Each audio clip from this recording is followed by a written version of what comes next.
Hello, ಈಗ ಒಂದ್ ಆನೆ ಈಜಾಡಕ್ ಕೆರೆ ಒಳಗ್ ಹೋಗುತ್ತೆ, ಆಚೆ ಹೆಂಗ್ ಬರುತ್ತೆ?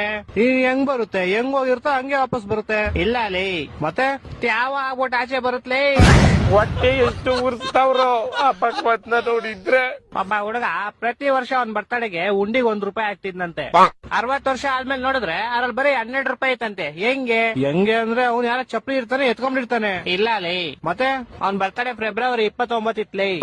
ನನ್ನ ಮಕ್ಕಳು ಒಂದೊಂದಲ್ಲ. ಓಕೆ, ಲಾಸ್ಟ್ ಅಂಡ್ ಫೈನಲ್ ಕೇಳ್ಕೊಂಬಿಡು. ಹೇಳು. ಒಬ್ಬ ಹುಡುಗಂಗೆ ಹೆವಿ ಶುಗರ್ ಇರುತ್ತೆ, ಡಾಕ್ಟರ್ ಅವ್ನ್ಗೆ ಸ್ವೀಟ್ ಬಿಟ್ಬಿಡು ಅಂತ ಹೇಳ್ತಾರೆ. ಅವನು ಲೈಫ್ ಪೂರ್ತಿ ಸ್ವೀಟ್ ತಿನ್ನಲ್ಲ. ಯಾಕೆ ಹೇಳು? ಇದಕ್ಕೂ ಯಾವ್ದೋ ಉಲ್ಟಾ ಸೀದಾ ಆನ್ಸರ್ ಇರುತ್ತೆ ಪಕ್ಕ. ಯಾಕಂದ್ರೆ ಅವ್ನ್ಗೆ ನಾನು ಹೇಳ್ತೀನಿ ಕೇಳು. ಯಾಕಂದ್ರೆ ಆವಾಗ್ಲೇ ಹೇಳದ್ನಲ್ಲ, ಅವ್ನಿಗೆ ಶುಗರ್ ಇರುತ್ತೆ, ಡಾಕ್ಟರ್ ಇರ್ತಾರೆ, ಅದಕ್ಕೆ. ಹೊಟ್ಟೆ ಎಷ್ಟು ಉರ್ಸ್ತಾವ್ರೋ ಆ ಭಗವತ್ನ ನೋಡಿದ್ರೆ. ಸರು ನಾಶ ಮಾಡ್ಬೇಕು.